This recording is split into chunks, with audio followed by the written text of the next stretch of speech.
Hey guys, so today I thought I would do a quick review of In Cold Blood by Truman Capote. I don't know how to say his last name. C-A-P-O-T-E. I wanted to review this book for you guys because it was way better than I was expecting, and I just think more people should read it. I feel like it wasn't at all what I was expecting either. It was completely amazing and blew my mind. So I just wanted to tell you guys a little bit about it. I'm not going to give away spoilers in this video. Anything I say about it is just going to be stuff that happens in the beginning of the book, stuff you know all the way through. This is a non-fiction book. It's based on the 1959 murder of the Clutter family. It was a family of four, a husband, wife, and two of their kids. They did have two other kids who weren't at home at the time, but it kind of baffled authorities because it looked like it didn't really have a motive and they were completely at a loss as to what had happened. This book was originally published in 1965 in The New Yorker, so it was published as a serial kind of thing. And it eventually, I guess, got published as a book. The intriguing thing to me about this is that it is non-fiction, and going into this I was expecting it to be written in a clinical, cold, removed kind of way. I wasn't expecting it to be written the way that it is, which is like a narrative. It completely just reads like a novel, and it's incredible, especially because it's not like it's a novel based on a true story. The whole thing is non-fiction, but it just reads like a novel, which is completely amazing. You know from the beginning who murdered them, you just don't really know their motive or how it exactly played out, and you're not sure whether, in what way they're going to get caught. The story alternates in points of view. It's all in third person, but it alternates between the Clutter family and the last day leading up to when they were murdered, different people investigating the case as well, and it also follows random townspeople and their perspective of what was going on before and after these murders. Most interestingly, it also follows the two criminals, their history leading up to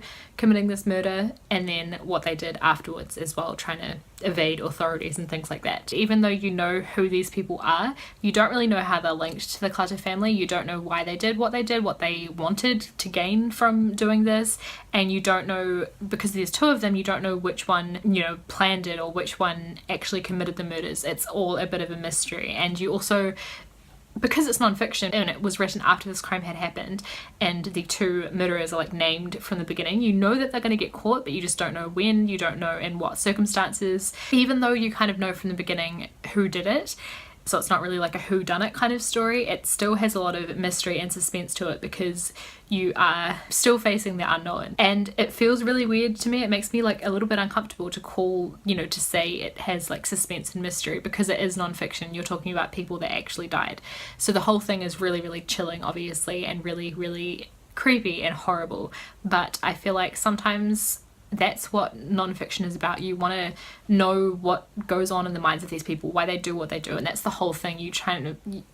It kind of explores why they did what they did. Because it is written like a novel, all of the characters, so the people that are involved in this story, from the members of the Clutter family themselves to the murderers to the law enforcement and the detectives and everything, to the ordinary townspeople, every single person who is described, even random characters that get mentioned in a story that happened years ago or something, they all feel really well developed, and you feel like you know all of them as characters, which is really, really unusual, I think, for non-fiction, because normally you just get a description of who they were a little bit, maybe how old they were, what they did for a living, and how they were involved. But this is much more deep than that. You kind of get a sense of who everyone was as a person. It combines actual quotes from different people, interviews, letters, everything like that, to pull this story together. It's looking at crime, it's looking at justice, because once they're caught, it's kind of a matter of what do you do with people that can commit something like this, the psychology behind it as well. And of course there is that mystery kind of element, because it is a crime story as such, even though it's completely true. I would say that if you like things like Case File, which is a really good podcast, if you like true crime, I recommend it. Case File as well. I think it's called Case File. If it's not, I'll figure out what it is and I'll try and link it down below. But I really, really like that, and this book gives me similar kind of vibes. I feel like perhaps this book has inspired true crime as a genre following its publication. If you like mystery thriller type books, you will definitely like this as well, because even if you think non-fiction is not really something that's for me, because that's what kind of put me off reading this book for a long time, was I thought it would be quite dry. Obviously it's very interesting creepy subject matter no matter how it's written, but I just think this is written so fantastically. So I highly recommend it if it's something that you're interested in. It just honestly reads so much like a novel, and I think so many of you guys would really enjoy this. This was definitely a 5-star read for me. It's something that will stick with me for a long time, for better or for worse. I think, yeah, it's just an incredibly written account of the events that happened. Let me know if you've read this, what your thoughts are in the comments down below, or if you think you might want to pick it up, let me know that as well, and I'll see you guys with another video in a couple days. Bye.